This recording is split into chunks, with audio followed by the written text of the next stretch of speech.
Support for this podcast comes from Frito-Lay and the 2023 Snack Bracket Championship. The Frito-Lay Snack It Challenge is underway, and fans are voting on their favorite snacks to crown champion. We're talking about prime-time matchups between the best 64 snacks in the land. Will Ruffles Ridges reign supreme? Can Doritos defend their dynasty? Or will Smart Food use their smarts for a surprise upset? Only you can decide. Get in on all the action for a chance to win up to $1,000 or a year's worth of snacks. Let your snacks be heard. Just go to fritolaysnacket.sbnation.com to vote and enter for a chance to win. No purchase necessary. Sweepstakes ends April 3rd, 2023. Void where prohibited. Year's worth of snacks awarded in the form of 52 coupons, each good for one bag of chips. See official rules at fritolaysnacket.sbnation.com.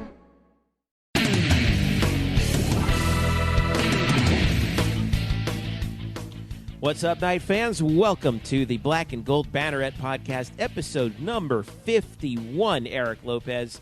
I am Jeff Sharon, along with Elo here on this Wednesday evening, and I know it's late June, but I want to get another show up here in between our Black and Gold Banneret award show, nomination show, and our actual award show, which will be taking place over the weekend. We'll be releasing that by Monday. Lopez, did you vote yet? Absolutely. All right, so you got your votes in. Hey, I wanted to send a special thank you out to everyone who has clicked on our survey. So I had to. I thought I could do it on Twitter, and it turns out Twitter polls only accept a maximum of 4 answers. So I had to quickly, late on Sunday night, compose the polls on SurveyMonkey.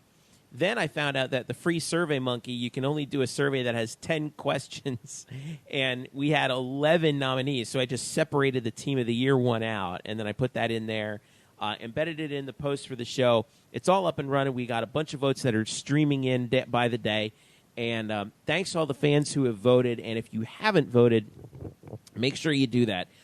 Hit up our last show, show number 50, the nomination show, and make sure you vote for the Black and Gold Banneret 2017 postseason awards, the Bannies, the first annual Bannies. So lots to get to, believe it or not. It'll be a fairly quick show because we do have some news to talk about. Make sure you follow us, as always, on blackandgoldbanneret.com and also on Facebook at Black and Gold Banneret. Follow us on Twitter at UCF_Banneret. Also, you can follow me at Jeff_Sharon and Eric Lopez at Eric Lopez Elo. You can subscribe to this podcast on iTunes. Don't forget to leave us a rating there. You can also subscribe on Google Play, SoundCloud, and TuneIn. And also later on, we will just put a final wrap-up on the baseball season with Brian Murphy, our resident baseball writer here, spokes_Murphy on Twitter. We'll just kind of wrap things up. We'll talk a little bit about the draft and how things ended up for UCF Baseball finishing out. So lots to talk about, with that. So we'll be getting to that in due time in a little bit. But first, we had a few stories that we wanted to just riff about here on this week, which turned out to be a fairly busy news week for UCF. But first thing I wanted to do is credit you, Eric Lopez, because you called this, and lo and behold, it came to pass. The season opener between UCF and FIU, which will be played at Spectrum Stadium.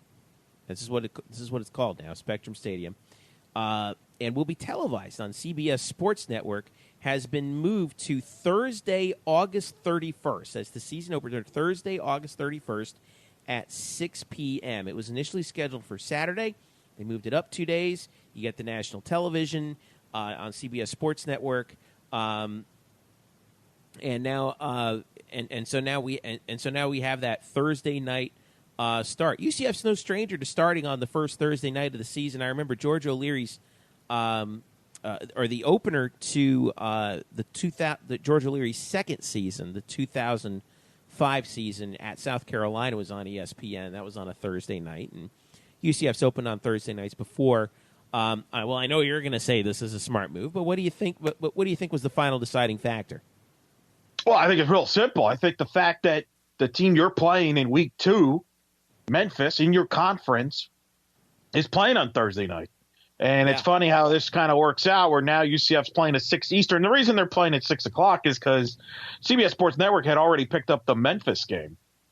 And so what they did is they moved Memphis from 8 o'clock Eastern to 9 o'clock Eastern to fit the UCF game in.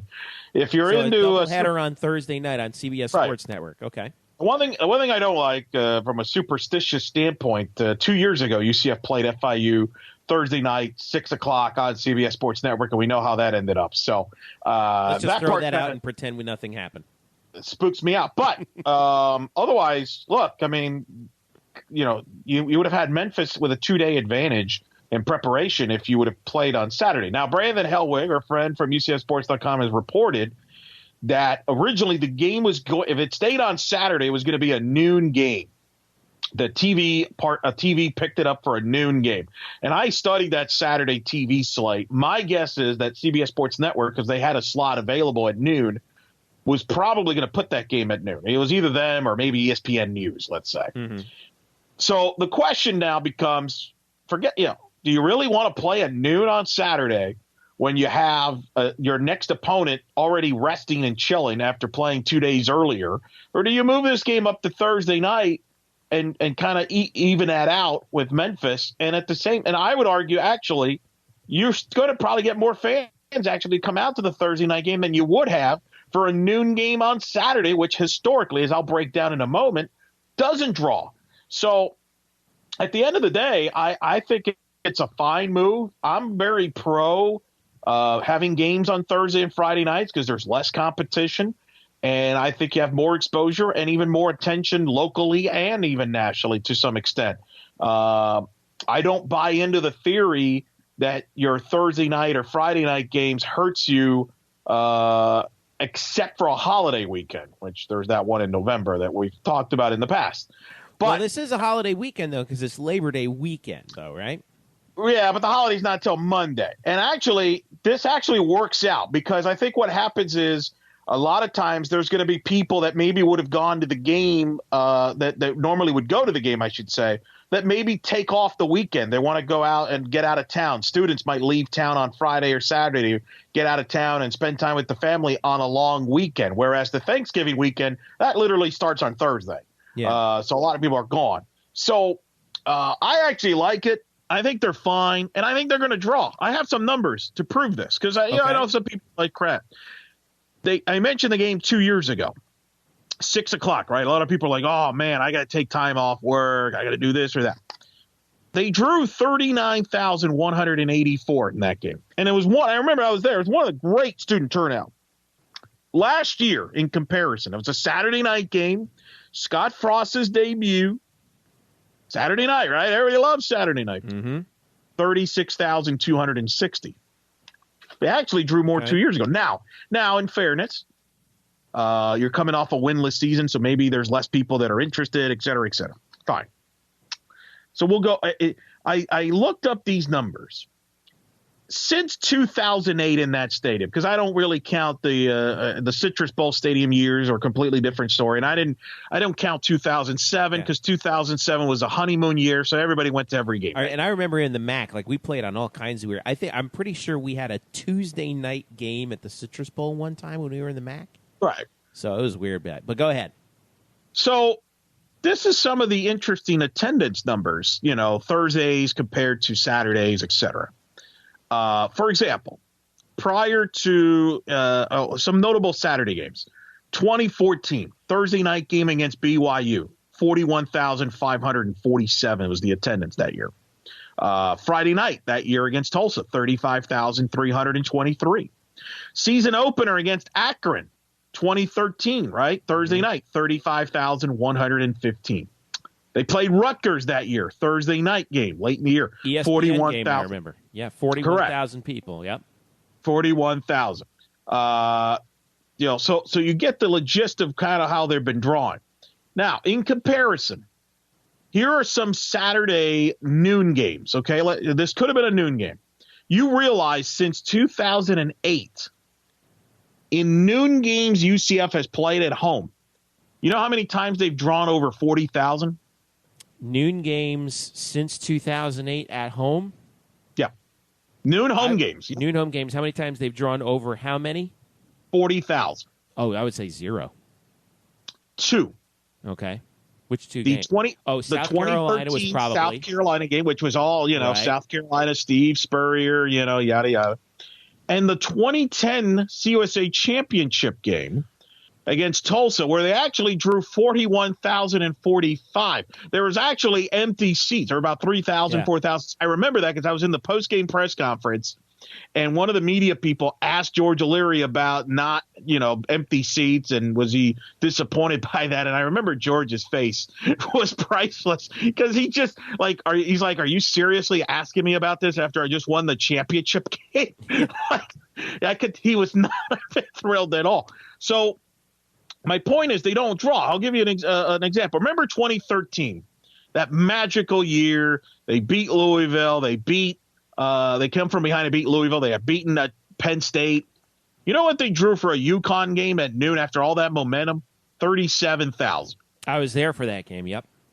37. Noon game against UConn, and then we scored 60-some points on them, too. Yeah, exactly. Destroyed them. Missouri. Remember that one, 2012, how they hyped it up as the first SEC opponent to play at that stadium, yada, yada.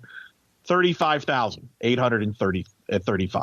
Last year, they hosted Cincinnati at noon, a game that locked up a bowl eligibility, all right? 30,346. Now, sometimes weather plays a factor in that. Sure. I think we had some rainy people days just don't, here and there, and some days that are it's not only that, oppressively hot, but that's the main concern. That's the main concern. A lot of people complain about that. Can't really do anything about that. I mean, the weather's the weather. What are you going to do? It's Florida. Correct. So, but point is, that's a track record. They don't draw at noon. So to me, anybody that's complaining, it can't complain because you're not coming out to those noon games. Now, other numbers, notes of openers since 2008. I'm going to go in order here. 2008 season opener Saturday against South Carolina State. They drew 42,126. Keep in mind that was coming off that Liberty Bowl year in 2007. 2009 they played Sanford. It was a Saturday night game. Remember they almost lost that game. Brett Hodges comes in relief to win it. 38,719 for that game. 2010, their season opener, Saturday against South Dakota State, 34,373 in 2010. In contrast, that same year, they hosted UAB on a Wednesday night, 40,281. They actually drew better. That's on a Wednesday night. Right. And the school did, the part of that was a lot of student turnout. That's been the consistent thing. And then that particular game, I remember they had some sort of thing going on where they allowed students from Valencia as well to go to those games. But hey, whatever, get people in the seats. That's fine with me. 2011 season opener, Charleston Southern, 39,752. 2012 season opener, Saturday against FIU, 40,000. I mentioned the Akron numbers. The biggest season opening crowd they have had since 2008. Now, remember, 2007, they opened against Texas. Duh, that was sold out. Right. It's Texas. Take that away. Their biggest season opening crowd they've had was in 2014 against Bethune-Cookman, 44,510. Now, a couple things there. Well, for one thing, you're getting the Bethune people coming down from Daytona, so that helps. Which brings up an interesting side question I'm going to ask you in a moment. But that's one, yes. Number two, that was the year after the Fiesta Bowl year. So obviously a lot of people were excited. UCF football, more tickets sold, yada, yada. The other thing was that was the third game of the season. Remember that year UCF opened in Ireland against Penn State and then played Missouri. So I think people were just hungry to see football live, right? And it was a Saturday night, 6:00 game against Bethune. So 44,000. 2015, I mentioned the FIU was a season opener, 39,000. And then last year, 36,000. My point is, I just ran through those numbers, Jeff. Did you notice a big difference between a Thursday night game and a Friday night game compared to a Saturday opener, for example? Yeah, not a big difference. In fact, if anything, true. It's better. It's better on Thursday. Openers have been better than Saturday noon games.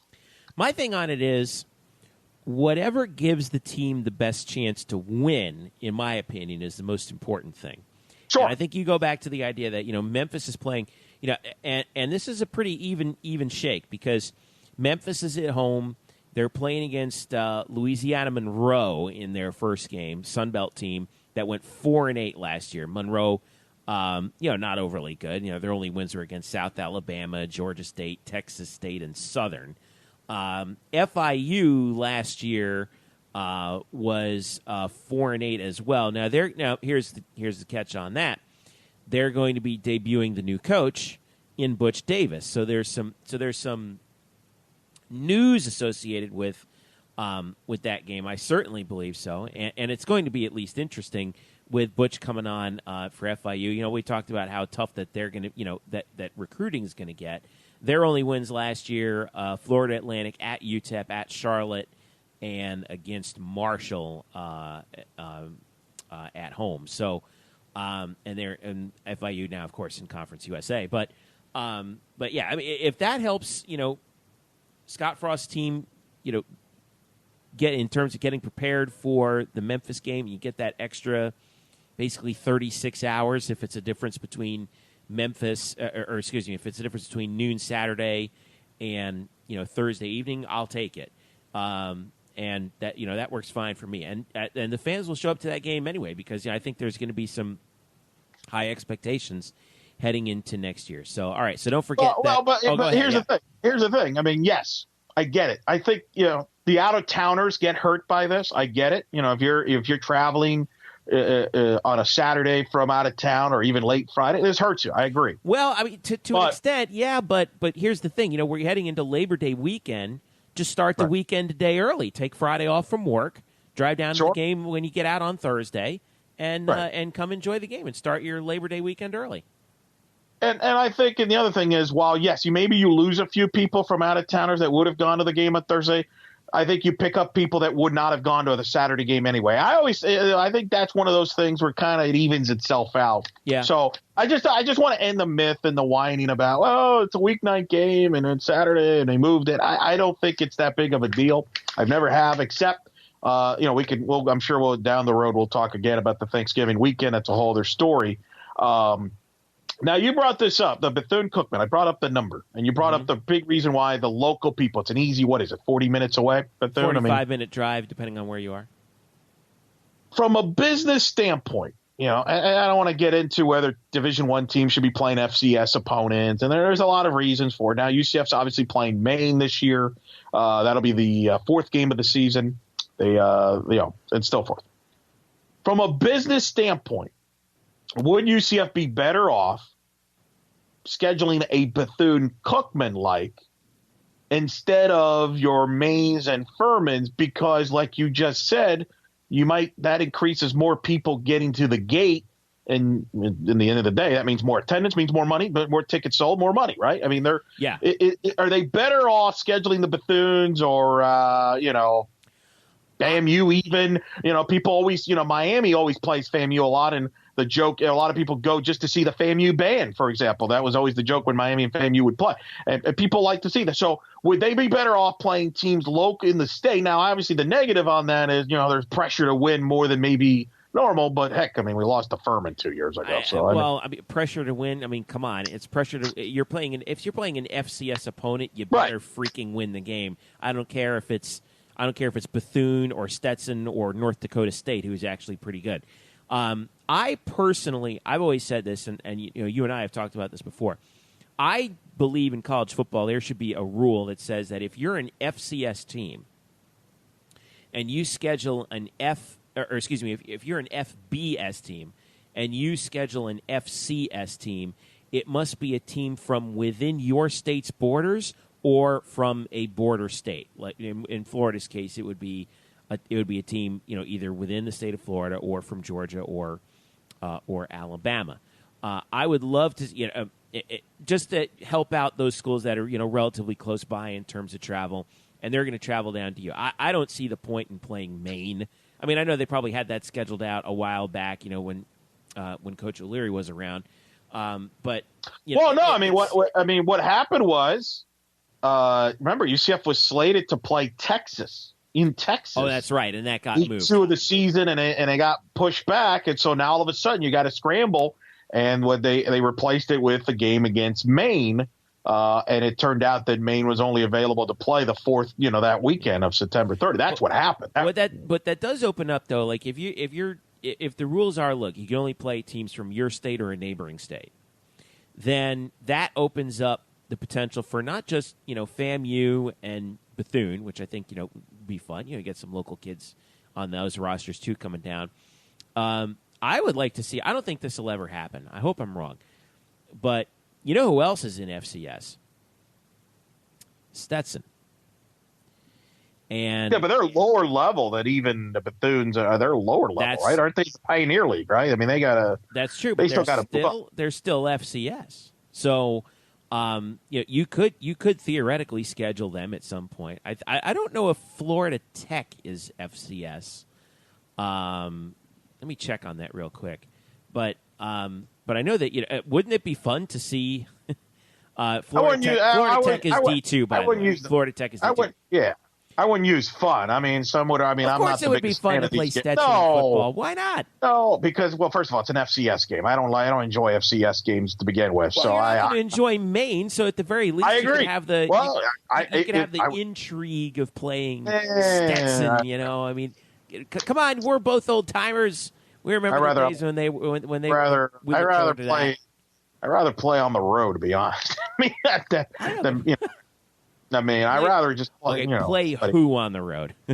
Anybody Division I. Yeah, literally. Like, I hate FCS. Now, again, I understand why it is, and it is what it is, and that's cool. It's not like UCF. This is not a UCF thing. This is a whole. They're not alone. I mean, I would say about 80-90% of the college football plays at FCS opponents. So, it is what it is. So it's a part of it. And from UCF standpoint, it gives them they got an extra home game, and it was one of those situations where the Texas game got moved. So you got to fill it up, and a lot of schedules are, as you mentioned, done in advance. So a lot of times FCS is the only route to go. Yeah. So a little bit more ammo for my argument, by the way. That if you did neighboring states, in-state or neighboring state only, that would open up the following teams: Bethune-Cookman, Florida A&M, Jacksonville, Stetson, Kennesaw State, Mercer, Savannah State, Alabama A&M, Alabama State, Jacksonville State, and Samford. So I mean, I'm fine with the idea, but I'll never use fun as a word to describe a game against an FCS opponent. I will never. Okay, well, let me rephrase: slightly more fun than the alternative. I don't even know if I'm going that route either. Come on! Now, I would love to see us play Stetson in football. It's just you and yourself. You and yourself. Enjoy. All right. So all right, let's put a bow on it. So again, the opener, August 31st, Thursday night, 6 p.m. on CBS Sports Network, but don't even bother paying attention to that. Just go to the game. It's at Spectrum Stadium. Don't forget FIU and their head coach, Butch Davis, and that would be his debut with FIU, the longtime Miami coach. And boy, it should be at least interesting to see what happens there. Of course, UCF kicked the tar out of FIU last year. All right, moving on to a couple of other things I wanted to talk about. Donald DeLahaye, UCF's kickoff specialist, who, it's no surprise to anybody, in case you haven't missed it, Donald has a YouTube channel. And on this YouTube channel, he does all kinds of cool stuff. He does some trick shots, with place kicking. Some of the things that he does with the football are just unbelievable.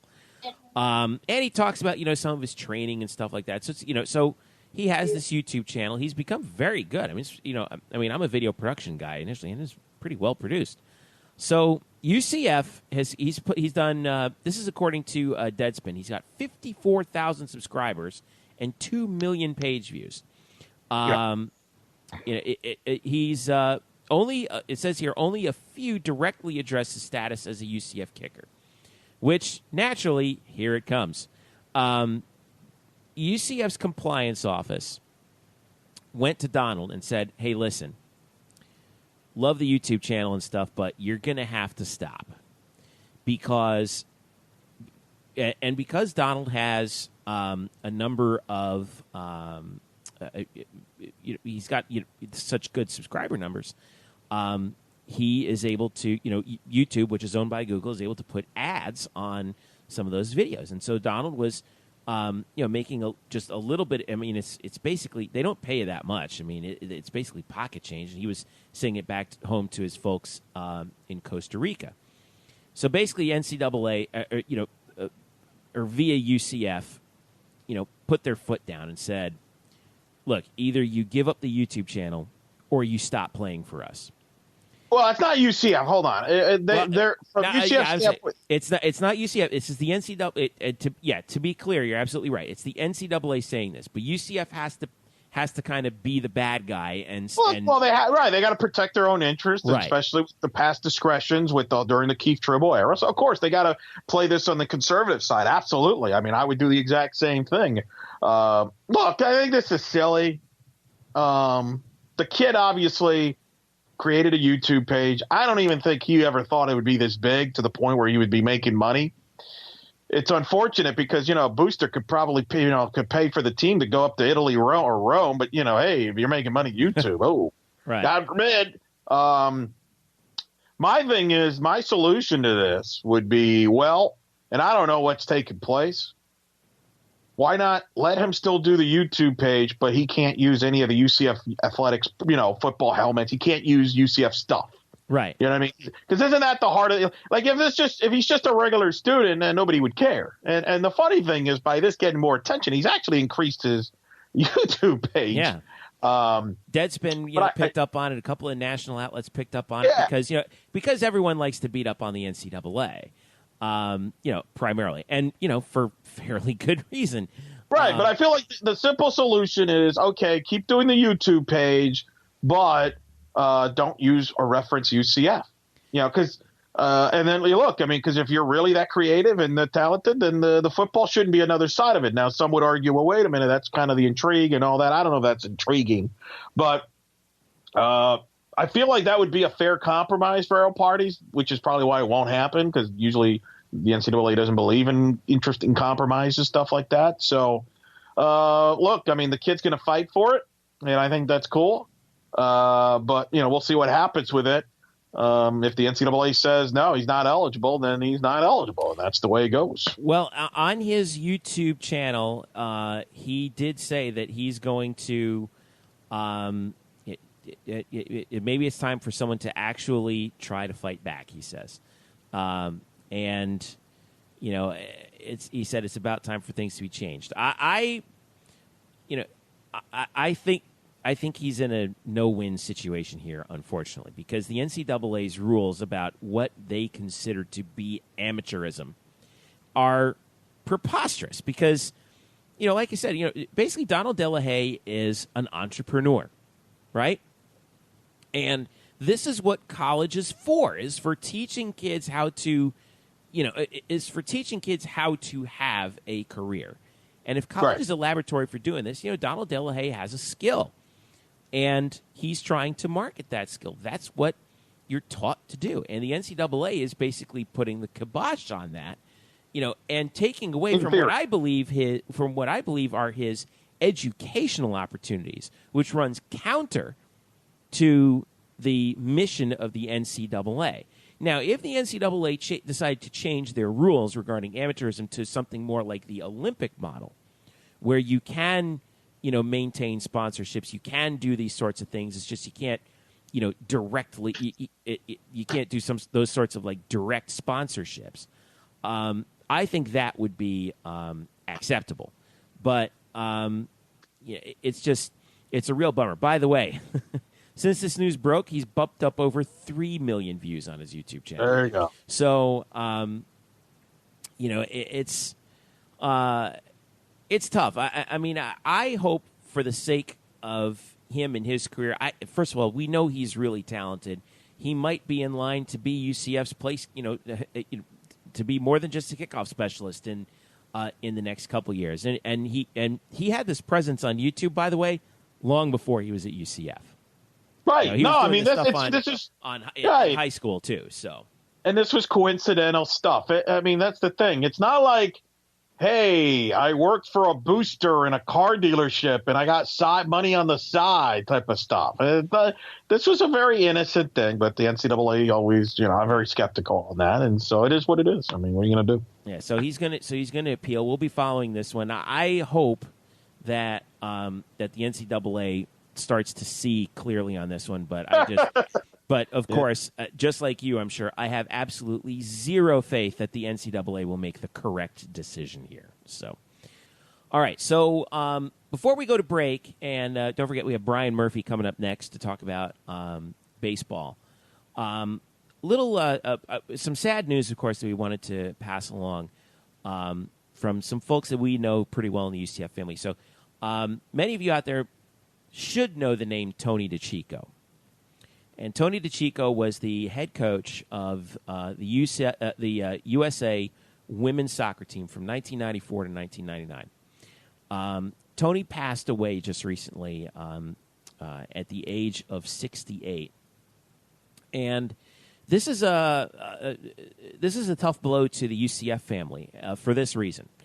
Michelle Akers, first of all, star for the USA women's national team as it was getting started, as it was gaining traction, and building through the DiCicco years leading up to the 99 World Cup, played for Tony DiCicco.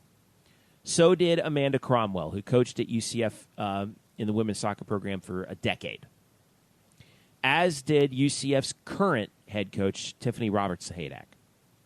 So a truly, I think of the world of sports, and those of us who know women's soccer, Eric, you and I have both covered UCF women's soccer for some time. And we both know Coach Cromwell. We both know Coach Sahadak, and it's really shocking news and sad news for them because we know how much.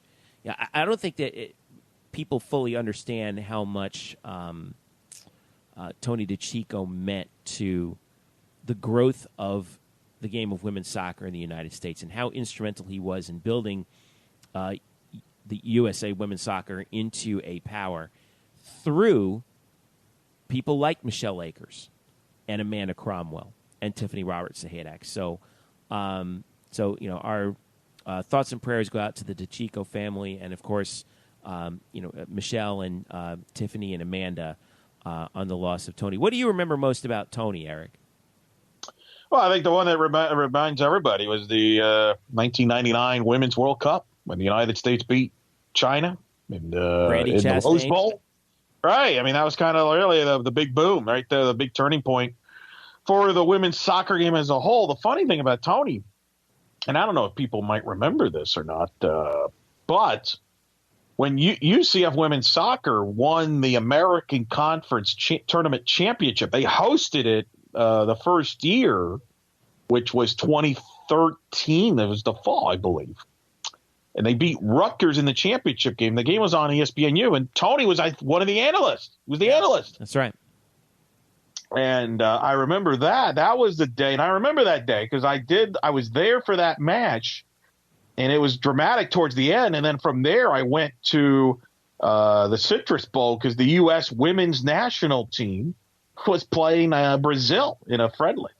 So that was a huge day of women's soccer in this area. And, coming up this fall, you've got the College Cup's going to be at the Orlando City Soccer Stadium in November. So this has been a great community for women's soccer, and Tony's a big part of it. And you just highlighted it, with Michelle Akers was part of that 99 championship team, played under him.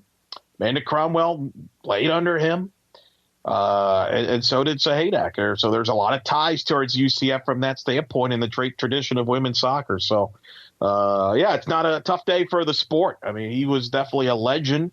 I would say him and Coach Dorrance, right? The coach at North Carolina are probably two of the most famous coaches in women's soccer.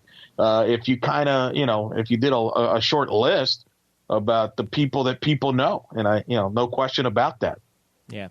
So, I mean, the one thing that I wanted to, I did want to pass that along, and to those of you who, maybe you don't follow women's soccer all that closely, but here at UCF you should, because if it's not for Tony DiCicco, I don't think UCF women's soccer is where it is right now.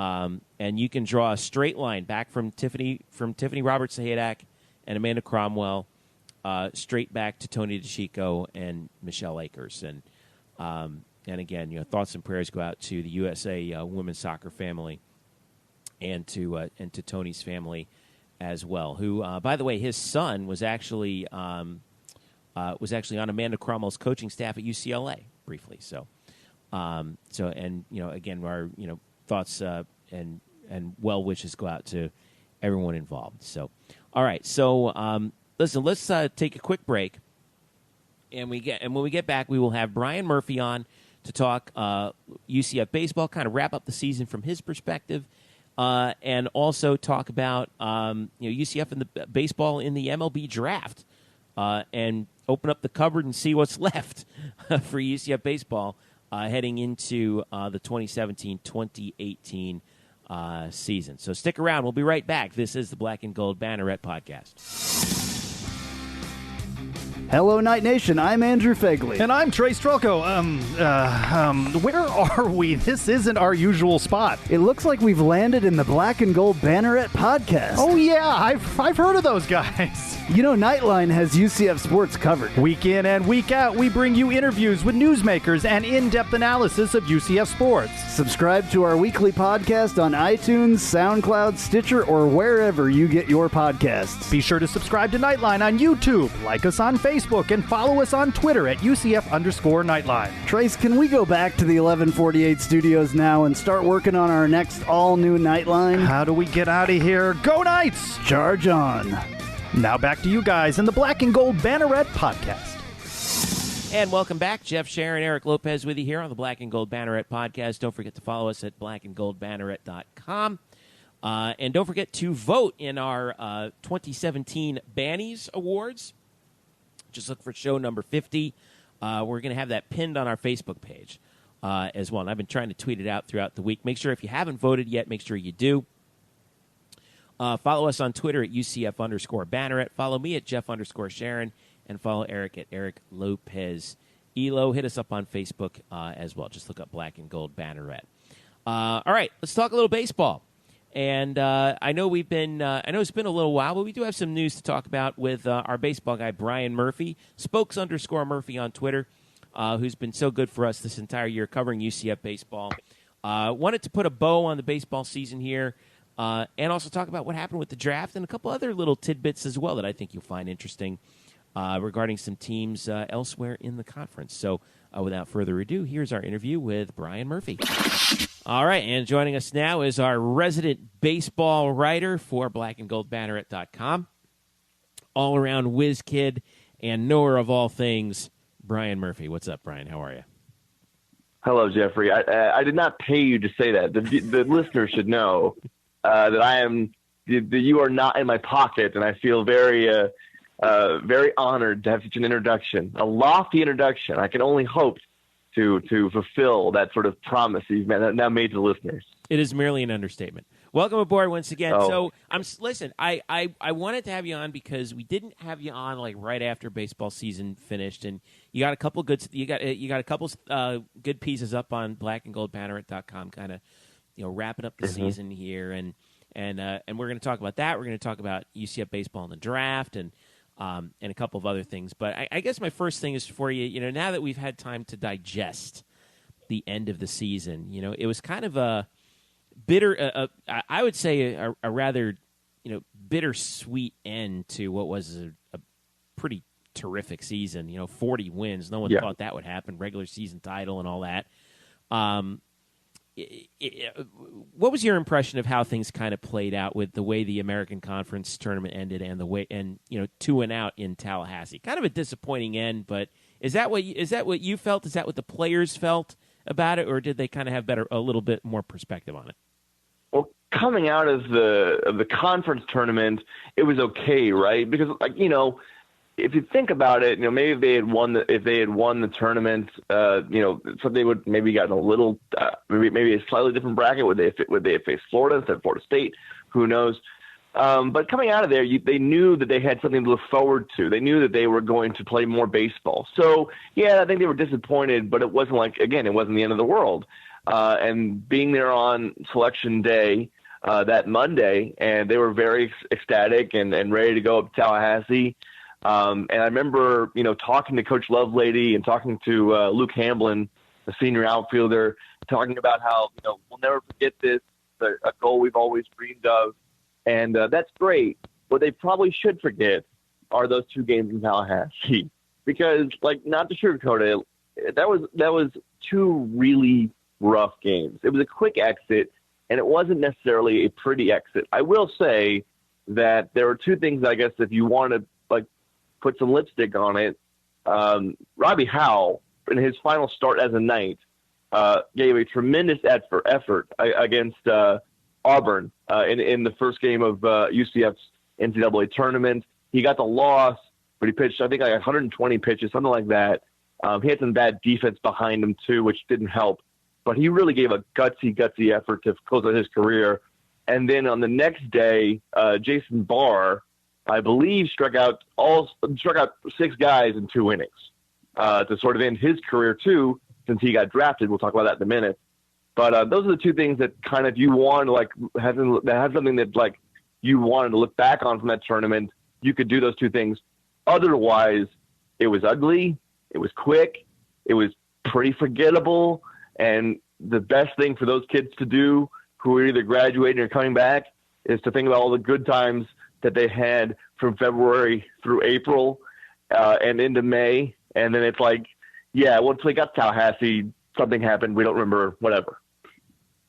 But Brian, don't you think that kind of exposed that really this team maybe overachieved? I feel like Coach Lovelady, and I said this in the last podcast, that to me, Greg Lovelady is the UCF Coach of the Year because I think he maximized the most out of this roster. This is not an offense that really scared anybody. And all of a sudden, you go into a regional. Auburn throws a guy that's I think is going to end up getting drafted, and it could be a guy that could be maybe flirting with the big leagues. And then because Florida State was upset in the opening game that night by Tennessee Tech, now they're going to throw Tyler Holton, their ace, against you. And I just think this was a story where the offense finally caught up with UCF. And at the end of the day, that's kind of all things considered. If I would have told you in January, hey, you'd be going to Tallahassee and making an NCAA tournament for the first time in 5 years, I still think we'd take it. Absolutely. I think anybody in UCF's position would. I mean, new coach, first year, coming off of an awful 2016 where you at the end of the last season, you had the feeling there's going to be a new change. There's going to be a change here before next season, and there was. So, everything about that was great. Getting there was fantastic, and no one really expected it. But you're right, Elo. I mean, this team had some strength, and although the conference stats didn't really bear it out, their offense wasn't great. It wasn't, like I said, there was nothing to really fear in this offense. There were players that were good with Luke Hamblin and Rylan Thomas and Ian Putnam, but this was not a juggernaut offense. And when you run into pitchers like that Auburn threw up there and Florida State ace, it wasn't really surprising that they were a little overwhelmed because that was the one area of this team that they were never fully satisfied. I think Lovelady was never fully satisfied with the offense this year. They did some good things, but he always said that he's looking to be better, and that wasn't just coach speak. I think he really thought this team could be better. Maybe he was too optimistic offensively, but the offense was not built to beat those kind of quality pitchers. Well, if it wasn't built now, boy, there's some rebuilding that has to be done now, because when you look at UCF in the draft, I mean, obviously we've talked before about the guys who who you're losing out of your senior class. Just quickly to run down some of those names, for example, Trent Thompson's going to be gone. I'm just going up down the roster. Drew Faintick, Eli Putnam, who you mentioned earlier, Juan Pimentel, Brennan Bozeman, Austin Griffin, who didn't really have a great year, but still a guy in the lineup who was there. Ryan Kreil, Luke Hamblin, Brooks Morgan, Cam Gellinger. Those are the seniors that you lose. And then in the draft, hat tip to Brandon Helwig because he was following the MLB draft as closely as everybody else was. You lose. You had a couple guys get drafted. Jason Barr got picked in the 5th round by the San Francisco Giants. What a story for him, right? I mean, that's fantastic. Robbie Howell, as expected, was drafted in the 10th round by the Cincinnati Reds. Jordan Sheffs, the reliever, selected by the Cleveland Indians. And then a few signees. Jordan Spicer, who was a Polk State College pitcher who was picked by the Twins. He was supposed to transfer to UCF. Christopher Ceasy, who was also a commit to UCF from West Orange High School. He went 29th overall in the draft to the Texas Rangers, so he got taken pretty high. And then in the 4th round, the Rangers also picked a right-handed pitcher by the name of Ryan Deese, who is also a UCF baseball commit. So I guess my question is, what's left heading into 2018? Do you want the good news or the bad news? I've always been the kind of guy who wants to start with give me the bad news first, and then let's end on a good note. So what's the bad news first? The bad news is we just talked about how this offense really wasn't consistently impressive this year. And now they've got if there's one issue on this team, it's the offense. I mean, you have Rylan Thomas, who again, freshman hitter of the year in the conference, which is very good.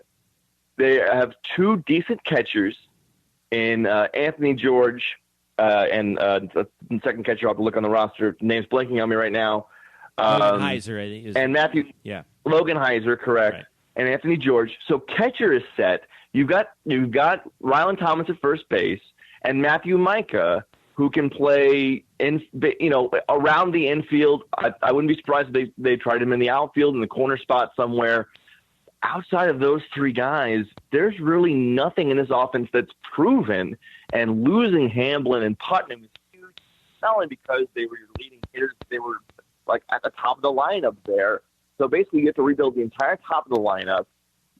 And outside of your cleanup hitter and Micah and the catcher spot, I'm not really sure what this offense is going to look like next year. That's going to be the major overhaul of this team.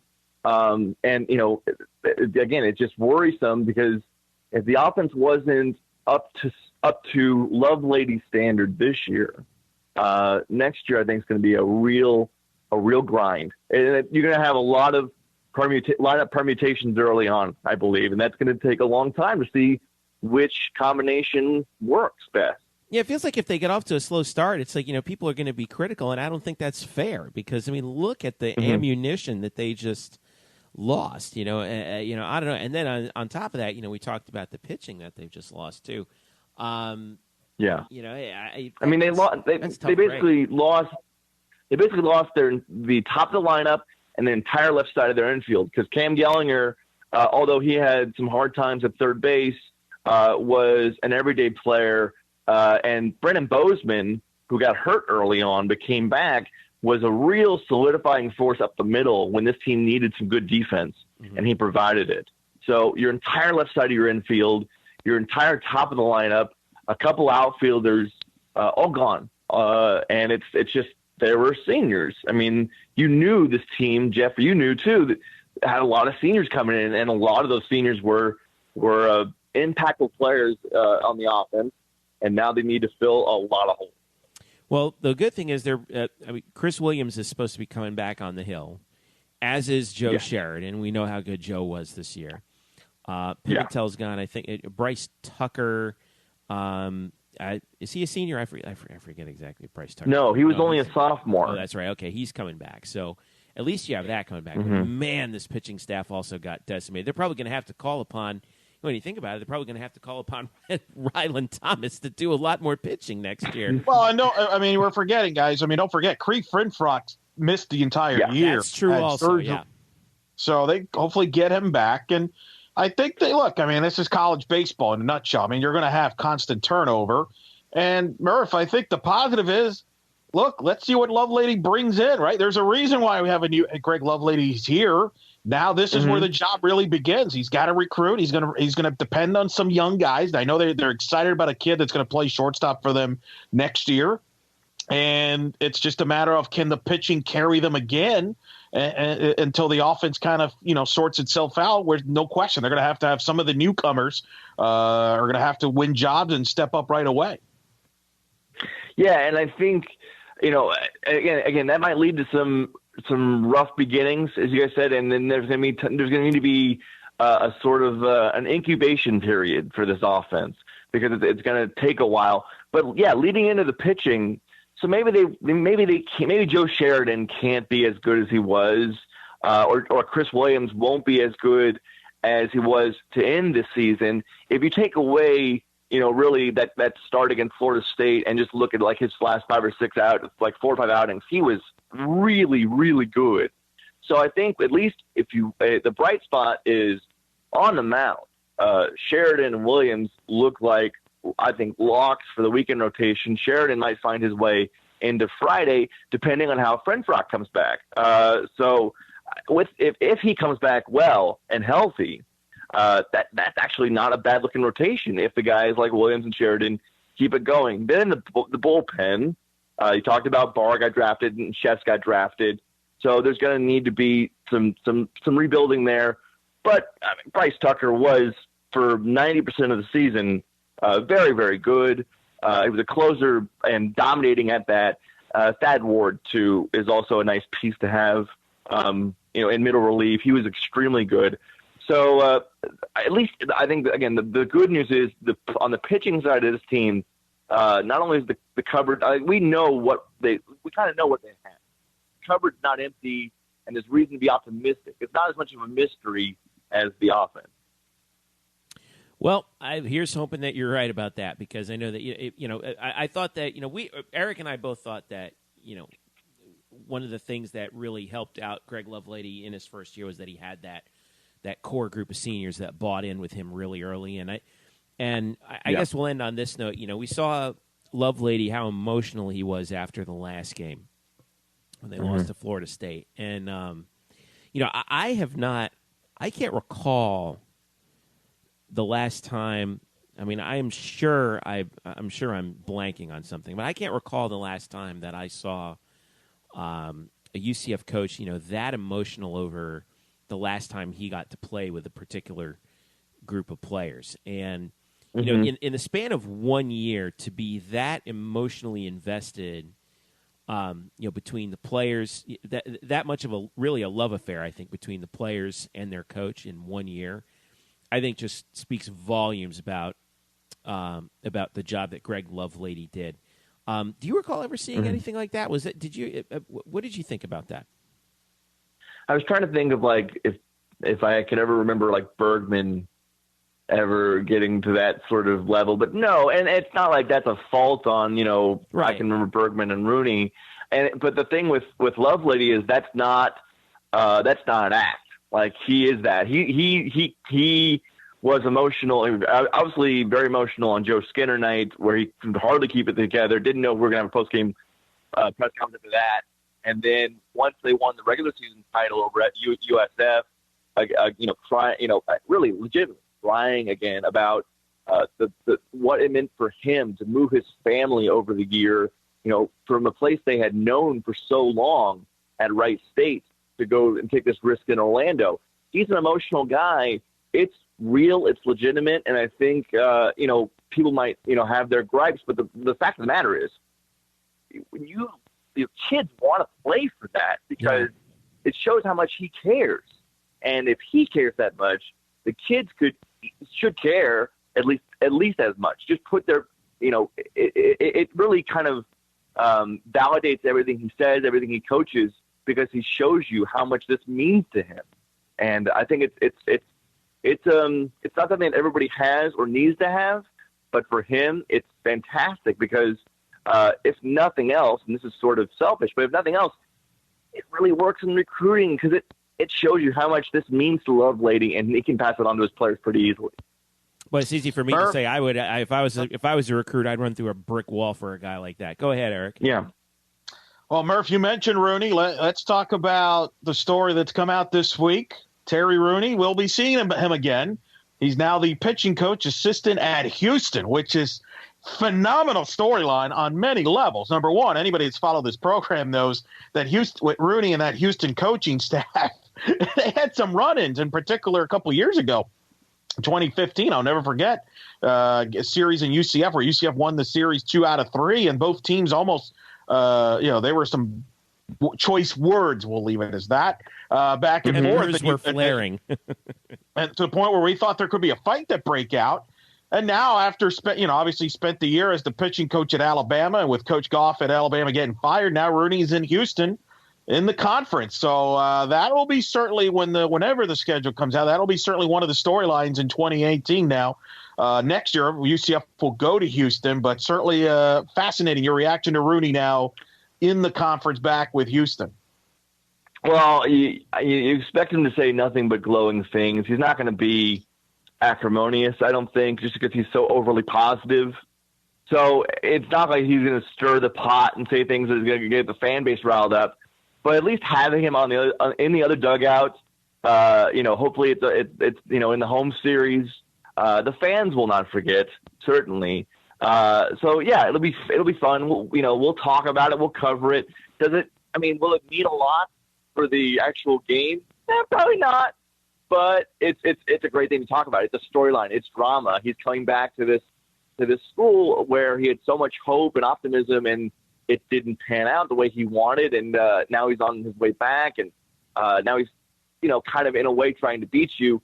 But he won't stir the pot, I don't believe. And but it'll be fun. It'll be fun. I agree. And I will say, Elo, because I haven't been following that closely, that was news to me. So you broke that to me right now. I appreciate that very much. I saw it break earlier, like this afternoon. I was like, that's kind of interesting. So I know, Brian, that you said that, hey, I don't know that he's not going to stir the pot. We know that Rooney's not going to stir the pot externally. But internally, behind closed doors, there's some pots going to be stirred. Okay, when those right. Well, but I mean, the thing is too. Now that series next year is in Houston, and a lot of the players, as you mentioned, Murph, we've talked about, have moved on. So by the time next year, I mean, there's going to be a lot of new faces. Now, some of them Rooney probably has recruited. Who knows? But a lot of the old guard players won't be there. But still, obviously, the fans. In 2 years, whenever Houston comes back to UCF, and if Rooney's still there, then that'll certainly be interesting. Kind of like it was when Cliff Godwin took over at East Carolina and faced Terry Rooney. I mean, that was fascinating. It's interesting. We got UCF ties, man, all over this conference with Coach Godwin at East Carolina and Coach Palumbo. I mean, this is great, right? I mean, we're just spreading the wealth. It's too bad that Cam Gellinger has graduated, because he was the one. I was just thinking that. Man, when he called it fake hustle, fake effort, like, man. And Cam's a great talker. He's wearing the chains. He's got the big beard, and he's a great dude. And I would absolutely love to have him back for a year just for that series. I mean, give him literally 3 more days of eligibility. I would love to I would love to see him back maybe in the stands. See what happens there. That's great. Cool stuff, Brian. All right. Well, hey, listen, can't thank you enough for the great work you did on covering UCF baseball for us this entire year. As we head toward the summer, what are you going to be working on as we head into the summer and then into the fall here? Not just for us, but for anywhere else where people can catch you. I do a lot of fantasy stuff. I mean, my passion is covering real games like this, college and pro, but my job right now is a lot of fantasy. You can hit me up on Twitter at @spokes_Murphy, and you can ask me fantasy baseball, fantasy football questions of what I do. But really, I'm looking forward to football in the fall, because college football, there's nothing like it unless you go 0-11, which UCF kind of knows. We've been there before. Here's to hoping that doesn't happen again. All right, fantasy football, got it. Thanks.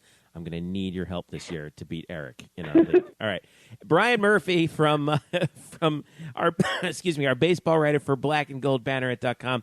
Brian, thank you once again. Stay in touch over the summer, and we'll be hollering at you again soon. All right, man. All right, thanks, boys.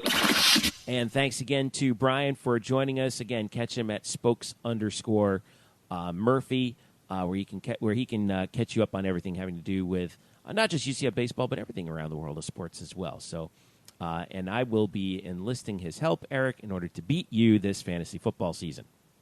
Beautiful. Good luck. You can use all the help you can get. I really could. So, by the way, like I said, it's June. It's late June, so we're looking at 2 more months until fantasy football draft time already.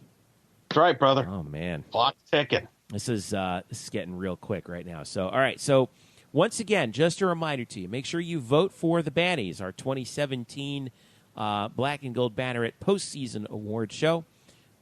Make sure you log on to our previous show, actually, show number 50, to get to the voting surveys that we have up there via SurveyMonkey. We have them up there as well. Thanks to everyone who's already voted. If you haven't voted, make sure you do it right away. We will have our award show next week, early next week. I'm thinking we're going to close the polls on Sunday night, Eric, and finish this thing off. And our next show is going to be the awards. Now, throughout the summer, like we've said, we're going to have some interviews with some UCF newsmakers here and there. We're going to kind of throttle back our production a little bit because it's not going to be obviously it's not so busy. If something crazy happens, you can expect one of those emergency podcasts like we've had earlier this year that we'll be doing. But keep an eye out. We're reaching out to some folks who we might want to interview, and I think hopefully we'll get a couple of really good bites here and there. So.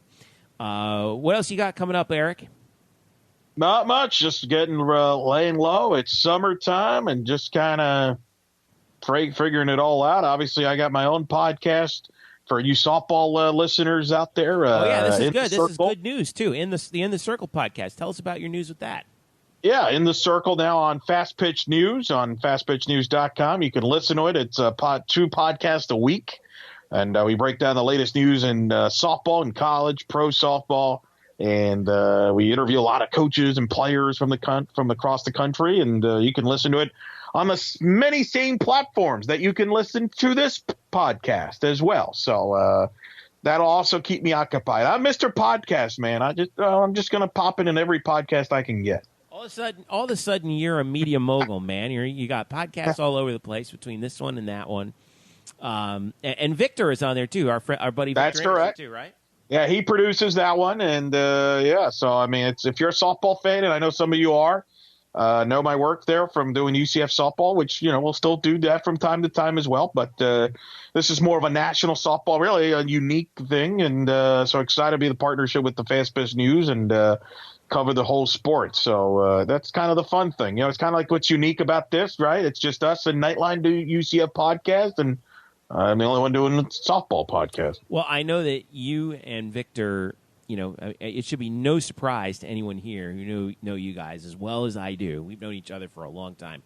That you guys are as plugged into the softball world as anyone that's out there. So congratulations on that, on getting that big platform. That's awesome, dude.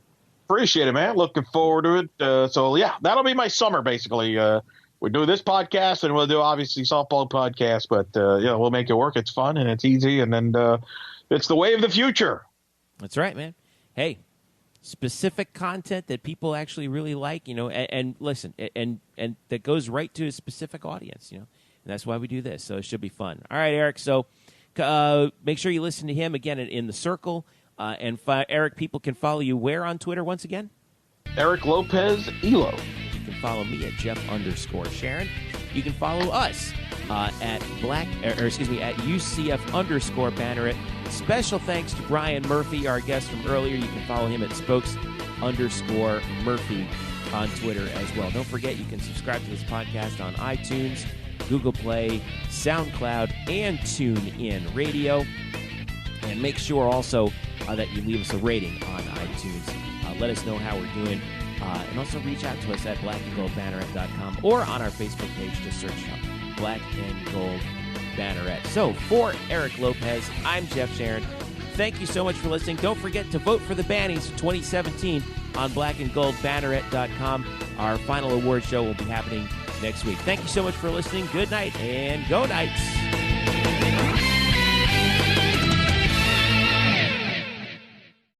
Today's episode is brought to you by Cars.com. With over 2 million vehicles and 50,000 more added every day, Cars.com will match you with the perfect car for you, your budget, your life, your style. And if you're ready to say goodbye to your current car, Cars.com will get you an instant offer to cash it in. Just start by entering your license plate and get matched with a local dealer who will write you the check. So whether you're looking to buy or sell, just go to Cars.com. It's magical.